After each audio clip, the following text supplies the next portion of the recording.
This is a geographic map of the world. You'll see that there are mountains, rivers, oceans, lakes, forests, and many other kinds of natural boundaries.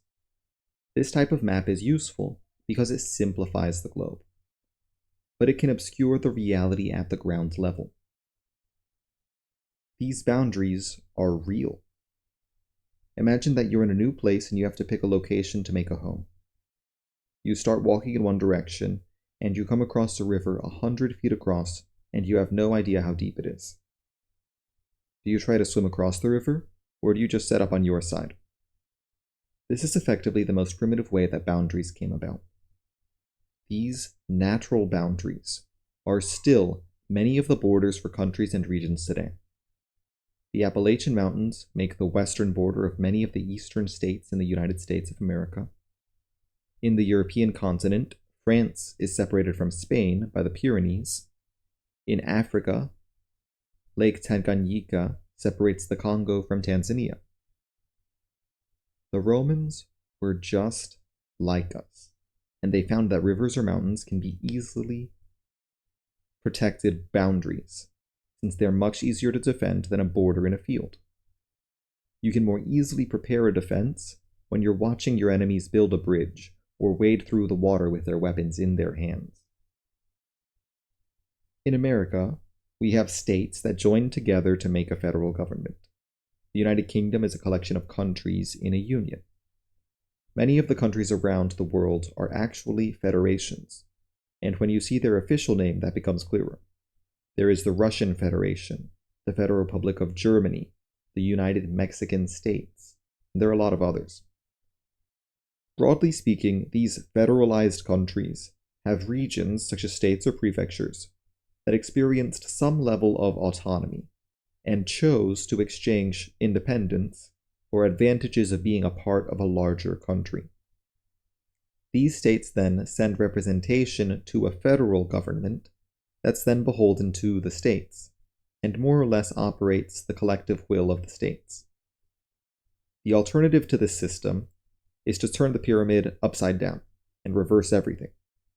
The principle of unit of government is not the state, but the government itself, or one city in Rome's case.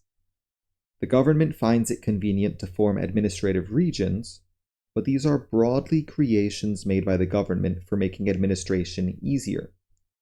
Decisions are made by the government itself, and then the instructions are carried out by government administrators in the various regions. Oftentimes, these regions are allowed to handle many things on their own and are really only responsible to the government in big picture issues. It is important to point out that these two not be construed as a good versus evil kind or totalitarianism versus liberty. They each arose in various regions for complex historical purposes, and are entirely dependent on the history of the people in the areas and their wills at their given times in history. It's complicated and full of unclear divisions. Now, which of these two arrangements was the Roman Republic and the empire broadly? Rome followed the second one.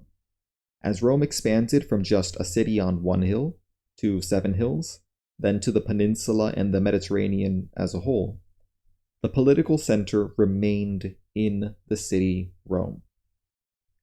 The Roman Republic was run by elected senators who acted as administrators, and each year, 2 consuls were elected to be similar to the president of the Republic.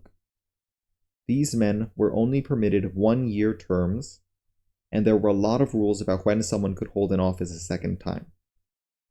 After showing, while under the close supervision of your rivals and the criticism of your peers, that you could broadly operate the Republic as a consul in Rome, you were able to be made governor of a province. So, inside the city of Rome, men were elected by the citizens of each province. The next year, they were sent to operate and command provinces in the name of Rome, following the Republic's instruction broadly, but with more or less freedom to do what was needed, so long as unrest was kept to a minimum. Typically, Governors were more interested in items that were not minutiae or details of handling local disputes, and so they delegated to assistants, junior officers, or they allowed local leaders to handle issues under supervision. It's important to point out that trading with Rome in itself led to a kind of assimilation or Romanization in the provinces, so that direct interference by the Republic was broadly unnecessary to bring people together. This is similar to how Chinese culture historically expanded throughout the Far East through trade with Japan, Korea, and the southern peninsula.